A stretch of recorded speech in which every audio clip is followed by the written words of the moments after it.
सबको लगता है कि कृति सेनन की लाइफ एक परफेक्ट आउटसाइडर फेरी टेल है। एक सीधी सी लड़की जो दिल्ली से आई है और बॉलीवुड जीत लिया। लेकिन सच क्या है? सच ये है कि एक फेज ऐसा भी था जहां वो बॉलीवुड के अंदर होते हुए भी बिल्कुल अकेली थी, इनविजिबल थी और रिप्लेसेबल भी। और सबसे शॉकिंग बात, एक वक्त पे इंडस्ट्री ने उन्हें सीरियसली लेना बंद कर दिया था। एक नेशनल अवार्ड विनिंग एक्ट्रेस जिसको आज टॉप लीग में काउंट किया जाता है, वो कभी इतनी इरेलेवेंट कैसे हो सकती थी? यही है वो कहानी जो कभी प्रॉपरली किसी ने नहीं बताई। दिल्ली की एक नॉर्मल सी लड़की जिसका बॉलीवुड से कोई कनेक्शन नहीं, ना कोई गॉडफादर, ना कोई फिल्मी बैकग्राउंड। कृति की जर्नी ग्लैमरस नहीं, कैलकुलेटेड भी नहीं थी। इंजीनियरिंग पढ़ी, प्लेसमेंट्स दिए और फिर अचानक मॉडलिंग की दुनिया में एंट्री। पर यहाँ भी स्ट्रगल हिडन था, क्योंकि मॉडलिंग वर्ल्ड में सर्वाइवल का मतलब सिर्फ लुक्स नहीं होता। नेटवर्किंग, विजिबिलिटी और कॉन्स्टेंट रिजेक्शन होता है। कृति टॉल थी, एलिगेंट थी, लेकिन मेमोरेबल नहीं मानी जाती थी। और बॉलीवुड, वहाँ तो इक्वेशन और भी ब्रूटल थी। जब कृति ने मुंबई शिफ्ट किया तो ऑडिशंस का सिलसिला शुरू हुआ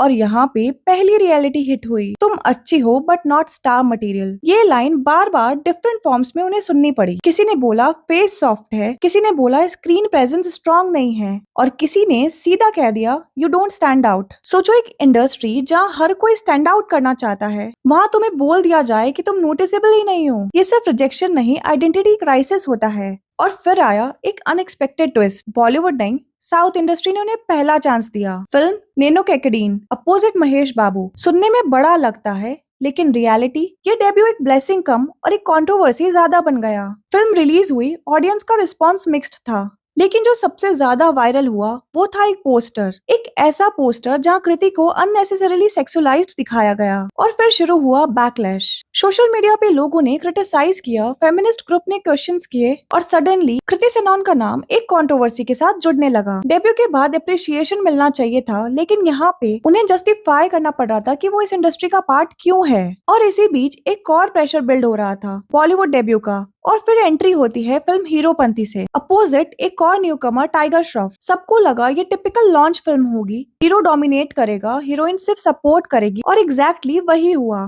फिल्म हिट हुई, लेकिन स्पॉटलाइट ऑलमोस्ट एंटायरली टाइगर के पास चली गई। कृति प्रेज्ड हुई, उन्हें बेस्ट डेब्यू का अवार्ड भी मिला, लेकिन नैरेटिव क्या बना? Pretty face, good dancer but not impactful. यहाँ एक डेंजरस पैटर्न स्टार्ट हुआ। कृति विजिबल थी लेकिन मेमोरेबल नहीं, काम मिल रहा था लेकिन आइडेंटिटी नहीं बन रही थी। और बॉलीवुड में ये सबसे ज्यादा रिस्की जोन होता है, जहाँ तुम फ्लॉप नहीं हो पर इम्पोर्टेंट भी नहीं हो। फिर I next film Dilwale with Shahrukh Khan and Kajol. सुनने में ड्रीम प्रोजेक्ट लगता है, लेकिन रियलिटी ओवरशैडो होना। इतने बड़े स्टार्स के बीच कृति का प्रेजेंस ऑलमोस्ट बैकग्राउंड में चला गया। ऑडियंस थिएटर से निकली और उन्हें याद क्या रहा? SRK, काजोल। और यही वो मोमेंट था जहाँ एक साइलेंट डाउट शुरू हुआ, क्या कृति सेनन सिर्फ सपोर्टिंग प्रेजेंस बनकर रह जाएगी? फिर आई राबता, अपोजिट सुशांत सिंह राजपूत। ये फिल्म सिर्फ एक प्रोजेक्ट नहीं थी, ये एक इमोशनल टर्निंग पॉइंट था। शूट के दौरान कृति और सुशांत की बॉन्डिंग हेडलाइंस बनने लगी। इंटरव्यूज में कंफर्ट दिखता था, ऑफ स्क्रीन केमिस्ट्री नोटिसेबल थी। और फिर रूमर्स, मीडिया ने स्पेक्यूलेट किया, फैंस ने कनेक्ट किया, लेकिन दोनों ने कभी ऑफिशियली कंफर्म नहीं किया। लेकिन यहाँ पर ट्विस्ट क्या था? फिल्म रिलीज हुई और फ्लॉप हो गई। क्रिटिक्स ने रिजेक्ट किया, ऑडियंस कनेक्ट नहीं कर पाई, और सडनली उनका पर्सनल इक्वेशन भी स्क्रूनिटी में आ गया। लोगों ने कहना शुरू किया, केमिस्ट्री रियल लाइफ में थी, स्क्रीन पर क्यों नहीं दिखी? क्या ये रिलेशनशिप सिर्फ PR स्टंट था? और सबसे harsh line, Kriti can't carry a film. एक तरफ पर्सनल रूमर्स, दूसरी तरफ प्रोफेशनल फेलियर, और तीसरी तरफ इंडस्ट्री साइलेंस। ना कोई स्ट्रॉन्ग बैकिंग, ना कोई बिग बैनर सपोर्ट। कृति एक ऐसे फेज में थी जहां वो बिजी थी लेकिन सिक्योर नहीं। और यही वो मोमेंट था जहां एक आउटसाइडर को समझ आता है, टैलेंट से ज्यादा इंपॉर्टेंट होता है परसेप्शन। फिर आई एक और अटेम्प्ट, बरेली की बर्फी। इस बार रोल अलग, small town girl, flawed character, real personality. और यहाँ पे पहली बार ऑडियंस ने कृति को नोटिस किया, not just as pretty face but as a performer. लेकिन क्या ये इनफ था? क्या एक फिल्म सालों के परसेप्शन को चेंज कर सकती थी, या फिर ये सिर्फ टेम्पररी स्पाइक था? क्योंकि इंडस्ट्री का पैटर्न सिंपल है, एक हिट तुम्हें एंट्री देता है, लेकिन कंसिस्टेंसी तुम्हें आइडेंटिटी देती है। और कृति की जर्नी अभी सिर्फ शुरू हुई थी। आगे जो होने वाला था वो सिर्फ सक्सेस स्टोरी नहीं, एक साइकोलॉजिकल ट्रांसफॉर्मेशन था। बरेली की बर्फी के बाद एक मोमेंट आया जहां लगा कि कृति फाइनली सीन हो गई। ऑडियंस ने पहली बार बोला, हाँ ये सिर्फ प्रिटी फेस नहीं है, लेकिन बॉलीवुड की मेमोरी शॉर्ट होती है। एक फिल्म तुम्हें रिकॉग्निशन दे सकती है, पर रिस्पेक्ट तब मिलती है जब तुम बार बार प्रूव करो। और यहीं से शुरू होता है एक dangerous phase, expectations versus reality का गैप। कृति के पास अपॉर्चुनिटीज आ रही थी, लेकिन प्रेशर भी डबल हो रहा था क्योंकि इंडस्ट्री ने क्वाइटली लेबल बना दिया था, good potential but not a sure bet. और बॉलीवुड में ये लेबल सीधा स्लो रिजेक्शन होता है। फिर आई Luka Chuppi opposite Kartik Aaryan. Film hit हुई, बॉक्स ऑफिस ने सपोर्ट किया, लेकिन एक स्ट्रेंज पैटर्न ऑब्जर्व हुआ। कृति को प्रेज मिल रहा था बट क्रेडिट कॉन्वर्सेशन में वो सेंटर नहीं थी। लोग कह रहे थे कार्तिक का कॉमिक टाइमिंग, स्टोरी का कॉन्सेप्ट, फैमिली ऑडियंस अपील, और कृति शी डिड वेल। बस ये बस वर्ड बॉलीवुड में सबसे डेंजरस होता है क्योंकि इसका मतलब होता है तुम गलत नहीं हो पर इंडिस्पेंसेबल भी नहीं हो। और फिर आता है एक टर्निंग वेव, हाउसफुल 4, एक mass comedy film, big ensemble cast, chaos, joke, loud story telling. Film hit हुई कमर्शियली, लेकिन कृति के लिए एक और identity issue, glam role box. उन्हें स्लोली टाइप कास्ट किया जाने लगा था, comedy heroine, glamorous presence, light performance zone.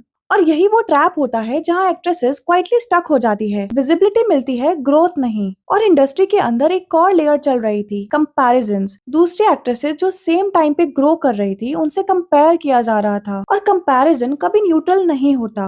अब कृति के सामने एक इनविजिबल बैटल था, एक्टिंग प्रूव करना था, बॉक्स ऑफिस भी डिलीवर करना है, इमेज भी मेंटेन करनी, 3 डायरेक्शंस, एक इंसान। फिर आता है एक इमोशनल शिफ्ट फेज, मिमी। ये फिल्म कृति के करियर का एक साइलेंट एक्सप्लोजन पॉइंट थी। एक ऐसा रोल जिसमें ग्लैमर नहीं था, कंफर्ट जोन नहीं था, और सेफ चॉइसेस बिल्कुल नहीं थी। सैरोगेसी बेस्ड स्टोरी, एक ऐसा कैरेक्टर जो इमोशनली लेयर्ड था, और यहाँ कृति ने अपनी इमेज तोड़ दी। Audience reaction shock, critics reaction respect, industry reaction suddenly silence break हुआ था। और यहीं पे एक मैसिव वैलिडेशन आता है, national award for best actress. और ये मोमेंट सिर्फ अवार्ड नहीं था, ये कंफर्मेशन था कि कृति जस्ट कमर्शियल हीरोइन नहीं है। बॉलीवुड में अवार्ड के बाद भी इमीडिएट इक्वालिटी नहीं मिलती, रिस्पेक्ट मिलती है पर कंसिस्टेंसी का प्रेशर और बढ़ जाता है। और यहीं से एक और लेयर स्टार्ट होती है, स्टार बन चुकी हो लेकिन सुपरस्टार हो या नहीं, अब प्रूव करो। इस फेज में कृति की इमेज ट्रांसफॉर्मेशन स्टार्ट होती है, more selective script, more performance driven role, controlled public persona, brand evolution planning. और यहीं पे एंटर होता है एक इम्पोर्टेंट मूव, हाइफन। ये सिर्फ स्किन केयर ब्रांड नहीं था, ये एक स्टेटमेंट था, मैं सिर्फ हीरोइन नहीं हूँ, मैं बिल्डर हूँ। इंडस्ट्री ऑब्जर्व करने लगी क्योंकि ये शिफ्ट अनयूजुअल था। Bollywood heroines usually acting endorsement तक लिमिटेड रहती है, बट कृति ने ओनरशिप डायरेक्शन चूज किया। लेकिन सक्सेस के साथ एक और लेयर भी आती है, रूमर्स और परसेप्शन गेम्स की। सुशांत सिंह राजपूत के साथ जो पास्ट एसोसिएशन डिस्कशंस थे वो कंप्लीटली डिसअपियर नहीं हुए थे। सुशांत सिंह राजपूत के अनफॉर्चुनेट डेथ के बाद सोशल मीडिया पे ओल्ड क्लिप्स, ओल्ड इंटरव्यूज सब रीसरफेस होने लगा, और ऑडियंस एक बार फिर नैरेटिव क्रिएट करने लगी, क्या कुछ और था। लेकिन रियलिटी में पब्लिक डोमेन में जो इन्फॉर्मेशन है वो लिमिटेड है। और यही बॉलीवुड का डार्क पैटर्न है, पर्सनल लाइफ्स को इनकम्प्लीट स्टोरीज में कन्वर्ट कर देना। कृति ने इस पेज में एक नोटिसेबल साइलेंस मेंटेन किया, no unnecessary clarification, no reaction feeding, बस काम। और ये डिसीजन क्रूशियल था क्योंकि बॉलीवुड में नॉइस को फीड करोगे तो वो आइडेंटिटी बन जाता है। अब कृति एक साइलेंट फेज में थी, successful, awarded, business owner, but still under evaluation. और यहीं पे एक सब्टल क्वेश्चन इंडस्ट्री में चल रहा था, क्या कृति सेनन एक लॉन्ग टर्म ए लिस्टर बन सकती है। बॉलीवुड में एक अजीब सी रियलिटी होती है, जब तुम स्ट्रगल कर रहे हो तब लोग तुम्हें इग्नोर करते हैं, लेकिन जैसे ही तुम सक्सेसफुल हो जाते हो तब लोग तुम्हें एनालाइज करने स्टार्ट करते हैं। और कृति सेनन के साथ भी एग्जैक्टली यही होने लगा। मिमी के बाद कृति सडनली टैलेंटेड एक्ट्रेस की कैटेगरी में शिफ्ट हो चुकी थी, लेकिन बॉलीवुड का नेक्स्ट क्वेश्चन ब्रूटल था, अब इस टैलेंट का नेक्स्ट लेवल क्या है। और यहीं से स्टार्ट होता है हाई प्रेशर फेज, जहाँ कृति को सिर्फ परफॉर्म नहीं करना था, री इन्वेंट भी करना था। फिर आती है Bhediya opposite Varun Dhawan. Film unique थी, fantasy, comedy, VFX driven story telling. Audience ने क्यूरियोसिटी के साथ देखा, लेकिन रिजल्ट मिक्स्ड रिस्पॉन्स। कृति का रोल इम्पोर्टेंट था, लेकिन फिल्म का फोकस यूनिवर्स बिल्डिंग और वरुण के ट्रांसफॉर्मेशन पे ज्यादा था। और यहाँ एक और पैटर्न रिपीट हुआ, कृति परफॉर्म कर रही थी लेकिन स्पॉटलाइट शिफ्ट हो जाती थी। कृति अब सेफ चॉइसेस नहीं कर रही थी, वो एक्सपेरिमेंटल जोन में जा रही थी, लेकिन एक्सपेरिमेंट्स का रिस्क होता है, सक्सेस अनप्रिडिक्टेबल हो जाता है। इसी फेज में एक और ह्यूज प्रोजेक्ट आता है, आदि पुरुष अपोजिट प्रभास। और ये फिल्म सिर्फ मूवी नहीं थी, एक पैन इंडिया एक्सपेक्टेशन मशीन थी, budget massive, hype massive, anticipation extreme. लेकिन रिलीज के बाद जो हुआ वो बॉलीवुड के रीसेंट कंट्रोवर्शियल मोमेंट्स में से एक बन गया। ऑडियंस रिएक्शन डिवाइडेड थे, VFX criticism, dialogue controversies, character portrayal debate, social media पे ट्रोलिंग इंटेंस हो गई, और कृति भी इस बैकलैश का पार्ट बन गई। और यहाँ एक इम्पोर्टेंट ट्रूथ समझना जरूरी है, कृति सडनली एक ऑकवर्ड जोन में आ गई, मिमी वाली serious heroine versus big budget film backlash face. और यही वो मोमेंट था जहाँ प्रेशर डबल हो गया, क्योंकि एक साइड पे सक्सेस का लेबल था और दूसरी साइड पे फेलियर का नॉइस। लेकिन कृति ने एक इंटरेस्टिंग मूव किया।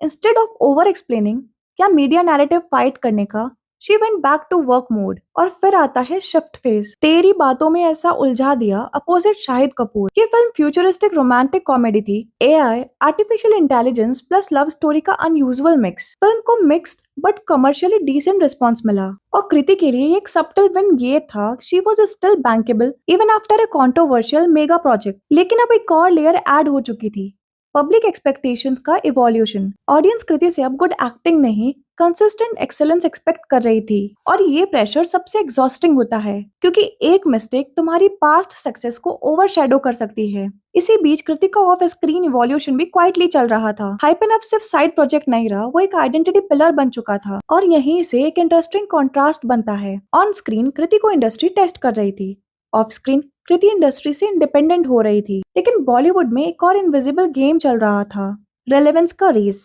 हर 6 to 12 मंथ्स में तुम्हें प्रूव करना होता है कि तुम स्टिल इन डिमांड हो। और कृति के केस में ये रेस और इंटेंस था, क्योंकि वो ना आउटसाइडर नैरेटिव में फिट थी फुल्ली, ना इनसाइडर प्रोटेक्शन में।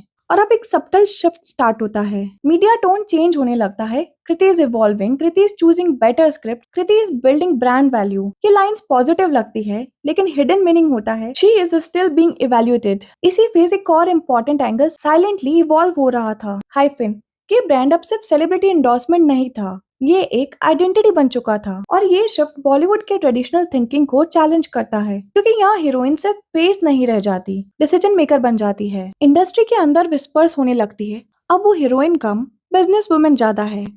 फिल्म फोकस कम हो गया, she is diversifying too early. और यही बॉलीवुड का हिडन कॉन्ट्राडिक्शन है। इंडिपेंडेंस को एडमायर भी किया जाता है और क्वाइटली क्वेश्चन भी किया जाता है। अब कृति के करियर का नेक्स्ट फेज एक डिफरेंट लेवल पे था, क्योंकि अब स्टेक्स सिर्फ फिल्म नहीं थे, brand value, audience trust, long term positioning सब एक साथ प्ले हो रहा था। और इसी बीच एक और रियलिटी स्लोली सरफेस हो रही थी। इंडस्ट्री में लीड हीरोइन का कॉन्सेप्ट इवॉल्व हो रहा था, अब सिर्फ हीरो सेंट्रिक फिल्म नहीं चल रही थी। और कृति इस शिफ्ट के बीच परफेक्टली प्लेस्ड थी। लेकिन यहाँ एक कैच था, अपॉर्चुनिटीज बढ़ रही थी, लेकिन कंपटीशन और भी इंटेंस हो रहा था। और कृति के लिए चैलेंज ये नहीं था कि उनको फिल्म्स नहीं मिल रही, चैलेंज ये था कौन सी फिल्म राइट मूव है और कौन सी जस्ट विजिबिलिटी है। और यही डिसीजन मेकिंग फेज सबसे क्रिटिकल होता है, क्योंकि एक गलत चॉइस तुम्हें बैक टू स्क्वायर वन ले जा सकता है। आज उसका पोजीशन एक सिंपल लेबल में फिट नहीं होता, आउटसाइडर नहीं, इनसाइडर स्टीरियोटाइप भी नहीं, न्यू कमर भी नहीं, वो एक ट्रांजिशन लेस कैटेगरी बन चुकी है,